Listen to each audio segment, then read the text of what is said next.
প্রধানমন্ত্রী ও আওয়ামী লীগ সভাপতি শেখ হাসিনা বলেছেন, বিএনপির কোনো নেতাকর্মীকেই বিনা অপরাধে জেলে রাখা হয়নি। মানুষ পোড়ানো ও সম্পদ নষ্ট করার শাস্তি ভোগ করছে তারা। সকালে গণভবনে কৃষক লীগের প্রতিষ্ঠা বার্ষিকীর অনুষ্ঠানে একথা বলেন তিনি।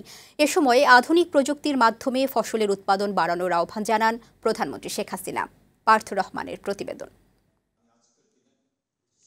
কৃষকদের ভাগ্য পরিবর্তনের লক্ষ্য নিয়ে ১৯৭২ সালের ১৯ এপ্রিল কৃষক লীগ প্রতিষ্ঠা করেন বঙ্গবন্ধু শেখ মুজিবুর রহমান। আওয়ামী লীগের অন্যতম সহযোগী এই সংগঠনের ৫২তম প্রতিষ্ঠা বার্ষিকী উপলক্ষে শুক্রবার গণভবনে প্রধানমন্ত্রী শেখ হাসিনার সাথে শুভেচ্ছা বিনিময় অনুষ্ঠানের আয়োজন করা হয়। এ সময় আওয়ামী লীগের প্রধানকে ফুলেল শুভেচ্ছা জানান কৃষক লীগের কেন্দ্রীয় নেতারা।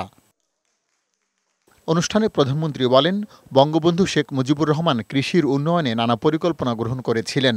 কৃষকের ভাগ্য ফেরাতে ২৫ বিঘা পর্যন্ত জমির খাজনাও মওকুফ করেন। জাতির পিতার পদাঙ্ক অনুসরণ করে কৃষিক্ষেত্রে আত্মনির্ভরশীল হওয়ার জন্য কাজ করছে সরকার। প্রতিটি মানুষকে আমি আহ্বান জানিয়েছি, আমাদের ১ ইঞ্চি জমি যেন অনাবাদি না থাকে।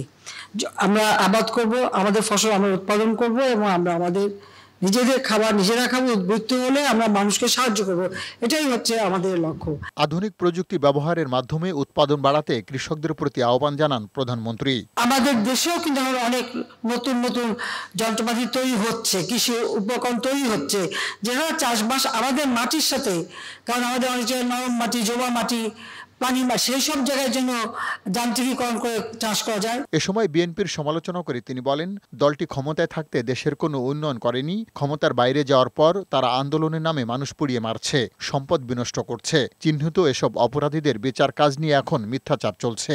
কান্নাকাটি করে যাচ্ছে, সব জায়গায় বলে যাচ্ছে এত লক্ষ লোক গ্রেপ্তার। আমাদের সারা দেশে যত জেলখানা আছে, সেখানে যে ধারণ ক্ষমতা, তারা যত লক্ষ লোক গ্রেপ্তার করতেছে, সেই লোক তো তাদের লোক যদি ভাড়া থাকে, তাহলে কিন্তু অন্য কোনো অপরাধী আর নাই। তার মানে যত অপরাধী আছে জেলে, সব অপরাধী বিএনপির অপরাধী। সেখানে খুনি, ডাকাতি, চুরি যা আছে, ওদের যে হিসাব আমি যদি ধরি, তাদের সব অপরাধী হচ্ছে বিএনপির অপরাধী, অন্য কোনো অপরাধী আলে নাই। ধরতে হবে যে এরাই সব। এটাই তো বলতে চাচ্ছে, যা কি বলতে চাচ্ছে সেটাই প্রশ্ন, একটু জিজ্ঞেস করলাম ওদেরকে। আওয়ামী লীগ প্রতিহিংসায় নয়, উন্নয়নে বিশ্বাস করে বলে জানান আওয়ামী লীগ সভাপতি ও প্রধানমন্ত্রী শেখ হাসিনা। প্রতিশোধমূলক না দেখে এখনো কথা বলার সুযোগ পায়। এর আগে কৃষক লীগের প্রতিষ্ঠা বার্ষিকী উপলক্ষে ধানমন্ডি ৩২ নম্বরে জাতির পিতা বঙ্গবন্ধু শেখ মুজিবুর রহমানের প্রতিকৃতিতে সংগঠনের পক্ষ থেকে ফুল দিয়ে শ্রদ্ধা নিবেদন করা হয়। পার্থ রহমান, বৈশাখী সংবাদ, ঢাকা।